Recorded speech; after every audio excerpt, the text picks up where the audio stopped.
Alrighty. Howdy Neighbors and welcome back to Scarlet Hollow. Last time, we really just went through the recap. And we realized that it's been 3 years since the last time we played, so I'm excited. Anyway, let's continue. I think I want to look at the entryway. Anyway, large set of double doors in the middle of the hallway. You can hear a light crack of claws on hardwood as Dustin's mom toddles along to save distance behind you. Oh, there she is.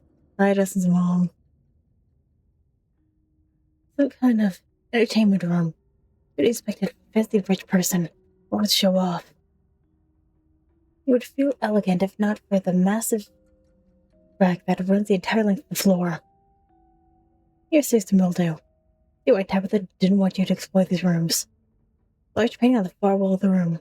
From a distance, looks like it might depict the town. Something else catches your eye too. A bookshelf. Or rather, what's left of a bookshelf. Hanging by a single rusted hinge. That sounds safe.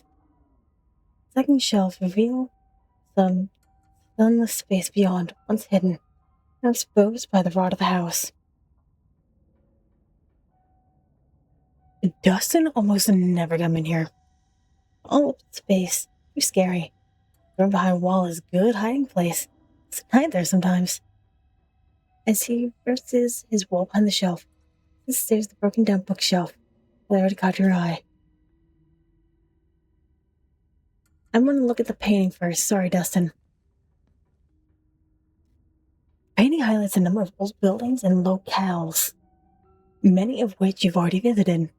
The town hall, the estate, the mines, the church, and the clinic.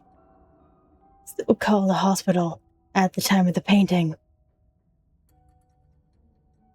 And then there's somewhere you've yet to see.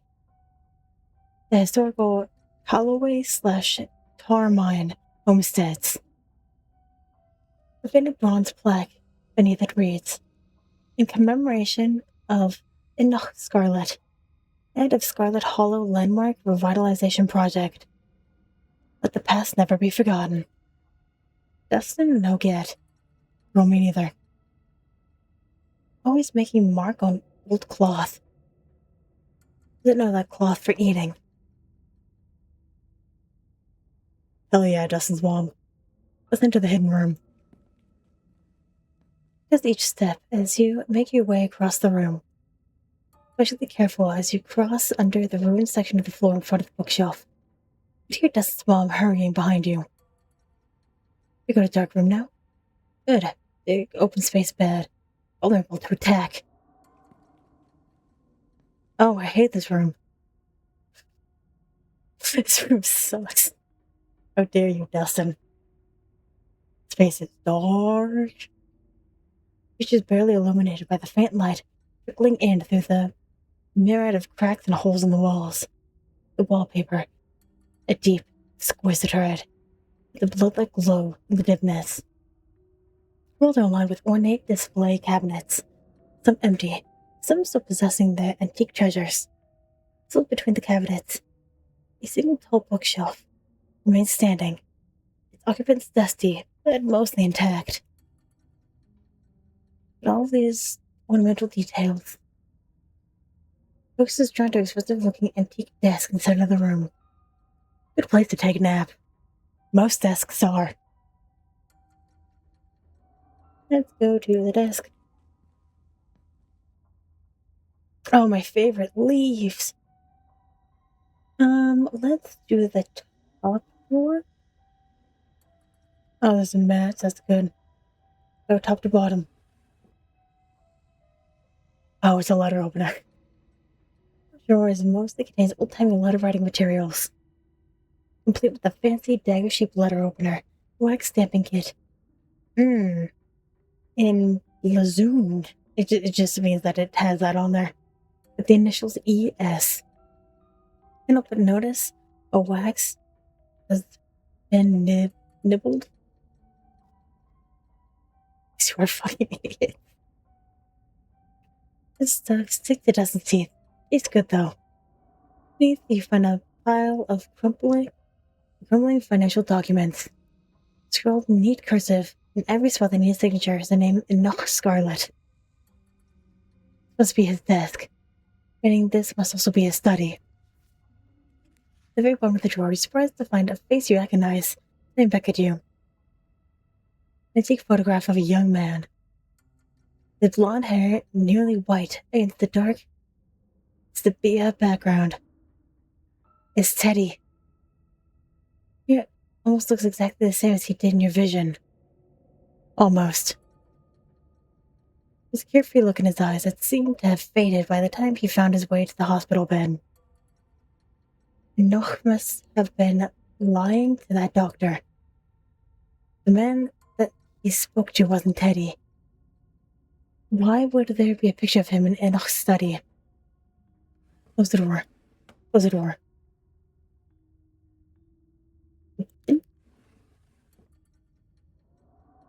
Bottom door offers some resistance when you try to pull it out. It seems it was locked. Through a bit of metal attempting to hold it shut seems to have rusted to the point of uselessness years ago. You gave a sharp tug, and it was sputtering softly, somewhere within the sentry's desk. It had a strange collection of glass vials. The surfaces are cluttered over. But you can make out what seems to be paper, reserved somehow inside the containers, and of writing visible at the edges. You notice some of the corks have been lightly chewed. Dustin, and Dustin's mom, please. What are you for eating? Doesn't always save these for special occasions. Tastes like old pond, aren't vintage. Open it. Finish one of them. Hesitate before opening. This is the fragile thing. It hums with a strange energy. So do I when I have too much caffeine. Close your eyes and focus on the hum. You're surprised. In the back of your mind, you hear it. Miss Mauve. It's been several years since my last visit, but I do hope you remember the young lad who used to find himself at your doorstep more than you probably would have liked. I write to you now with the utmost urgency. I'm not sure if the news has yet reached you regarding what transpired just yesterday. Many lives were lost. The town is in a frenzy. I hope to mitigate some of the damage that has been done, and thus must speak with you at once. I attempted the journey to your place of residence, but was unable to locate it. You once told me there was another way to reach you, and though it seems nothing but a half-remembered fantasy, I am acting in desperation. I can only hope this letter finds its way to you. As you once said, it would in my hour of need. I must meet with you at your soonest convenience. Sincerely, Ease. Each for another. Miss Vanna. Trouble with tea. Presents requested at once. Another. Vanna. You know what you tried. Do not appreciate the attempt of subterfuge. Oh my god, I used to know what that means. And we both know what was at stake here. The boy's been dealt with, except me this evening for in-person discussion. The letters are addressed to Miss Maeve. Mauve. Them to Verna. Or signed with ES. We assume these have been from Enoch. Many seem unimportant, listing a time and place. You assume meetings between Enoch and whoever this Verna may have been. Good nest. Just away from the desk. Away from the desk. Dang, I guess we're done here. We head down the eerie corridor, following the path laid out in the dust. No. Dustin, not go there. Dustin, come back. Dustin's mom. You face Dustin's mom. And a little ways down the corridor from you. Her posture tense. But Dustin's helping. Nothing bad will happen to Dustin with a big strong human around. Dustin mom saying no. I love nature Dustin's mom is some of the best art of a possum I've seen in a long time. Dustin, Mom, say no. Don't care how strong a human is, only Dustin and Mom know what is best for Dustin. He looks up at you with the large, black, wet eyes. You don't have to go on without Dustin. You are making the correct choice, Dustin. Dustin climbs down from his voice on his shoulder, being close with his little clawed hands. Oh, she's so tiny. I take it back, this is the best art of possums I've seen. Hope human can find humans as whole. We go back to Dustin's house now. We should be careful. Up there always smell like hurting. The final word of caution, Dustin and Dustin's mom out of the way, disappearing into the ravine. That will take them back to the comfort of your dresser drawers. Bye, Dustin and Dustin's mom.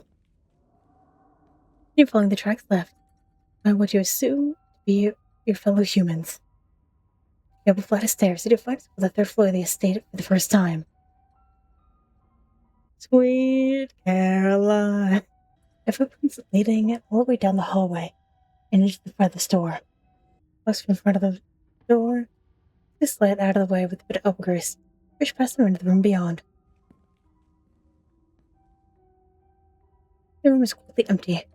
A large antique bed is made. She's ancient and dusty, but still somehow giving off the feeling of tidiness. I kept reading tiredness. I don't know why. Even with cobwebs stretched between each corner, it's a four-poster frame. I search the desk. Good with the desk. This drawer is practically overflowing with stationery. Look through the paper, it quickly becomes clear to whose room this is. There's stacks of bills in Edwardine name. Filling nearly every drawer.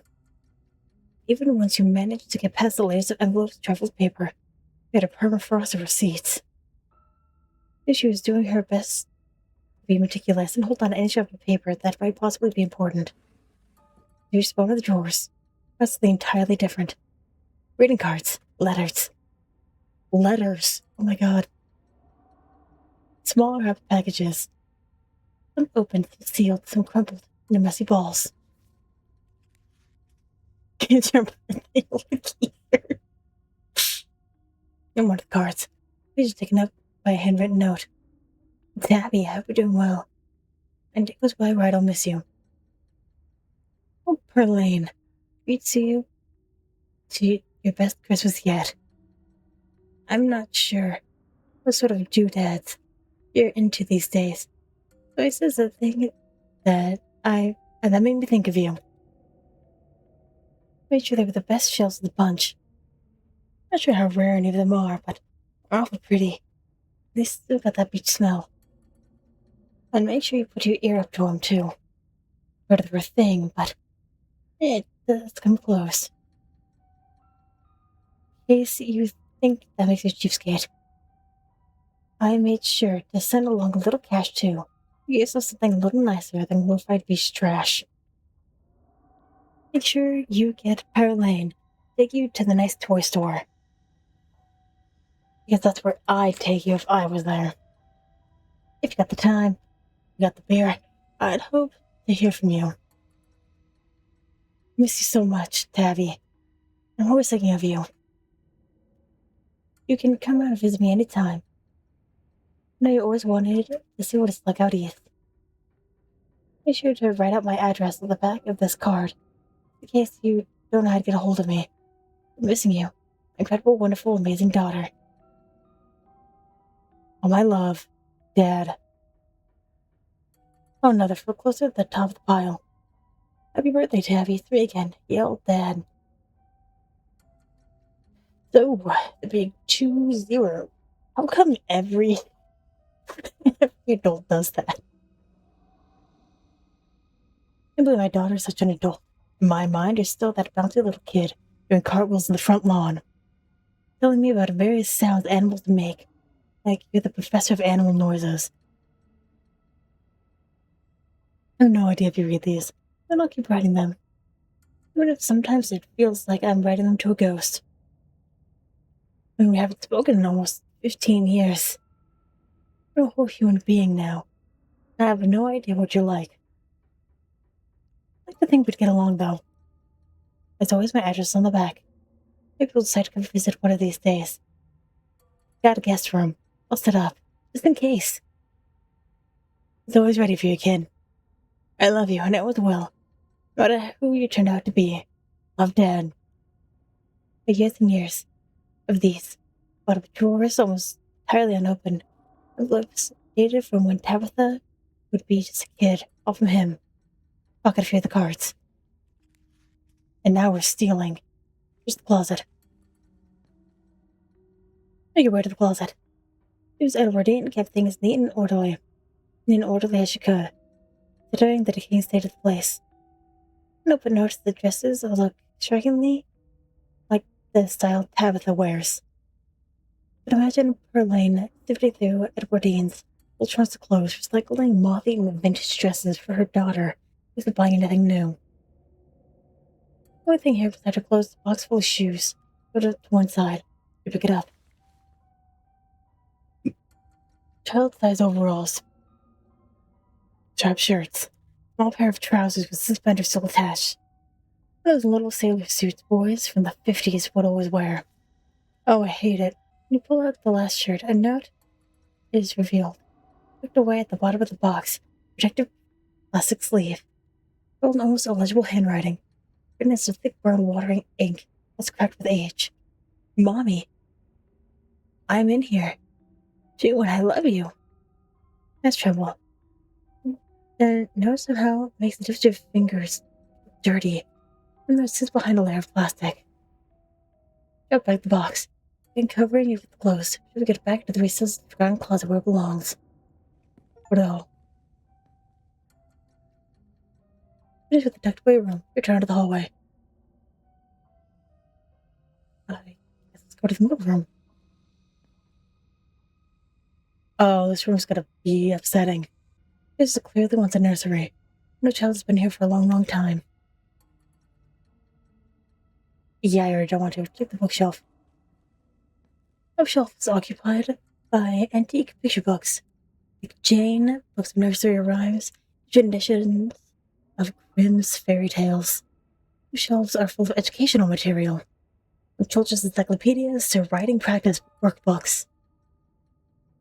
The sheer number of learning-oriented books on the shelf get the impression that the children who lived here were not supposed to be as interested in fun and fiction as they were in diction and spelling. They may have been wealthy, but maybe not enjoy. I mean, might as well. Alexandra Scarlet. You leaf through a few of the practice workbooks, gently turning the near crumbling pages. Today I like that's written in cursive, that's fun. Reasons mommy should take me and Mary Bell to the zoo. 1, we have been very good girls and have not cried for a whole week.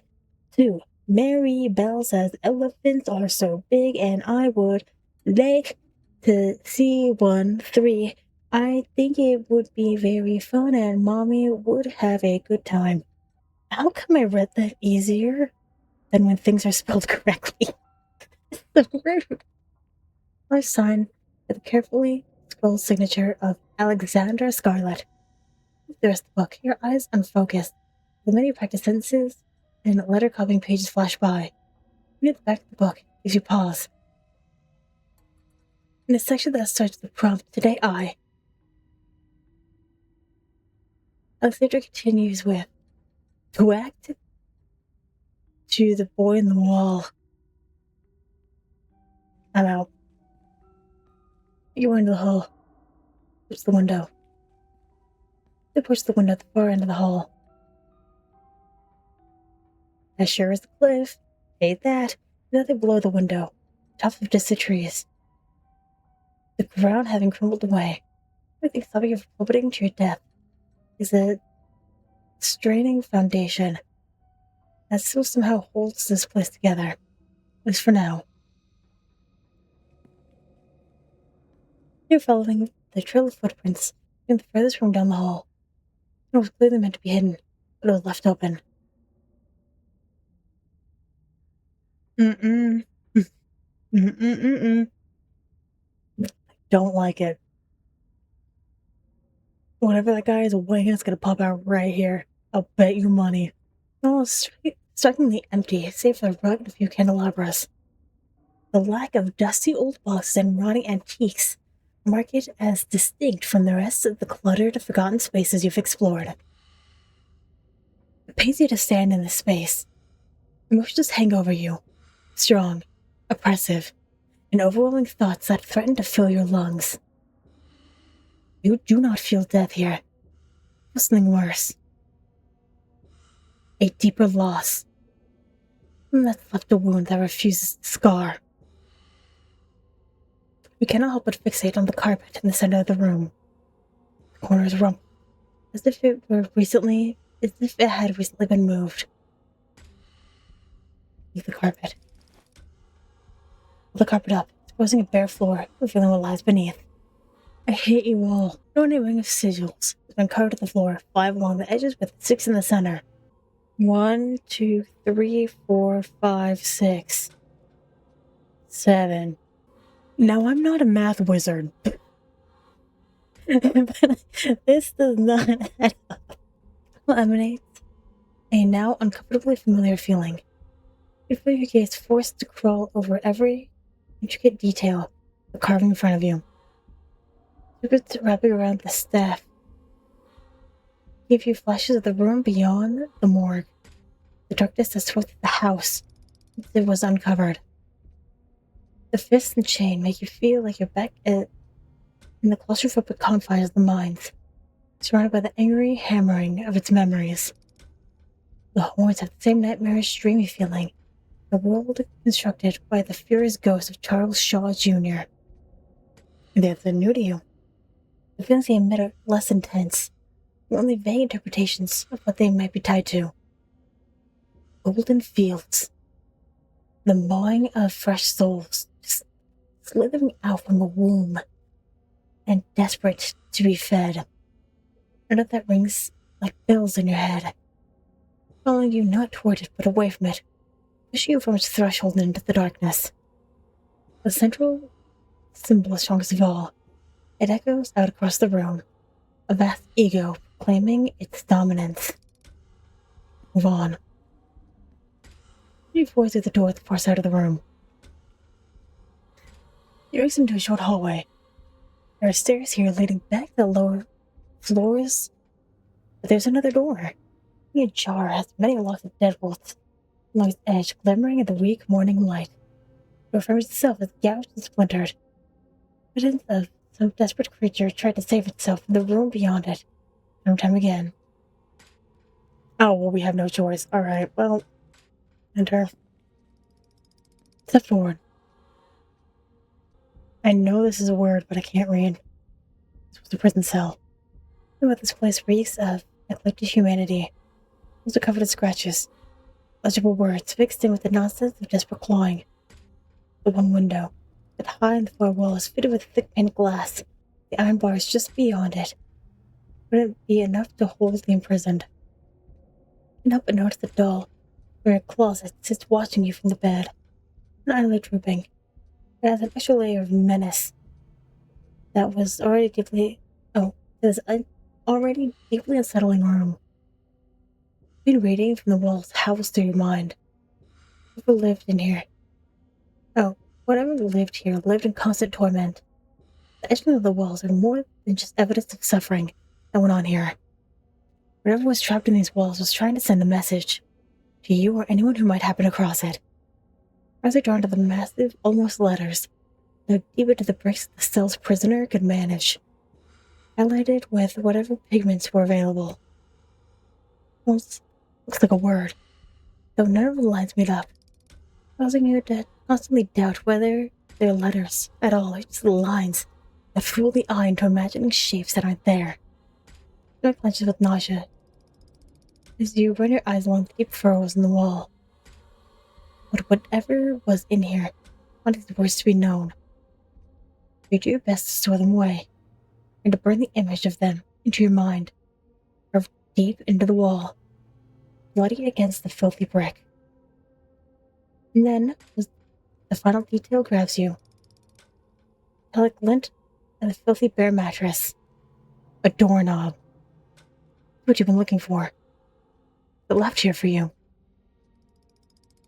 I don't want to examine the doll. I don't. She picked it off from bed. It reads property of Alexandra. The handle. If you take it, sound wraps around you. Music. The piano keys, hit by a clumsy hand. They echo up a narrow staircase at the end of the hall. I mean, if we're already doing this. This far, you meant to go just a little further. It would take you to what you assume was once the servants' quarters. A network of cramped passageways hidden away behind the expensive rooms of the estate, not so much as a window for illumination. To persist, and descend deeper into the bowels of the Scarlet estate. Echoing piano, your only company. Soon enough, you see light again. Sun creeping through the edges of a nearly hidden door.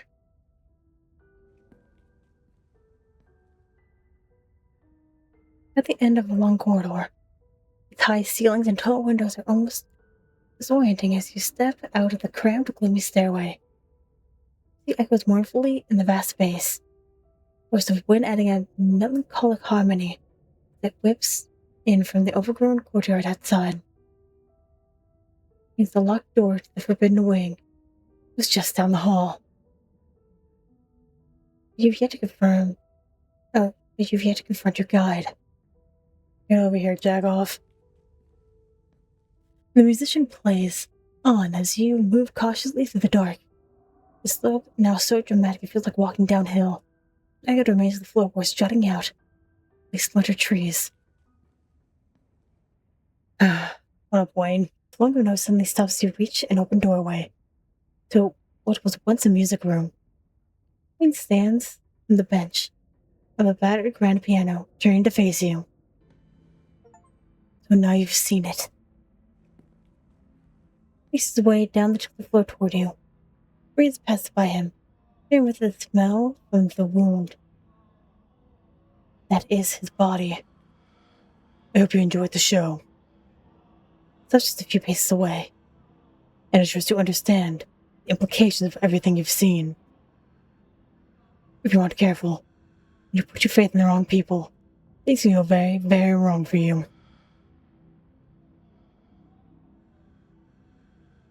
I'm going to end it here. I think I already want to talk to him. I'm going to end it here and we'll see where we're going to go. So anyway, thank you very much for watching and hopefully I will see you later.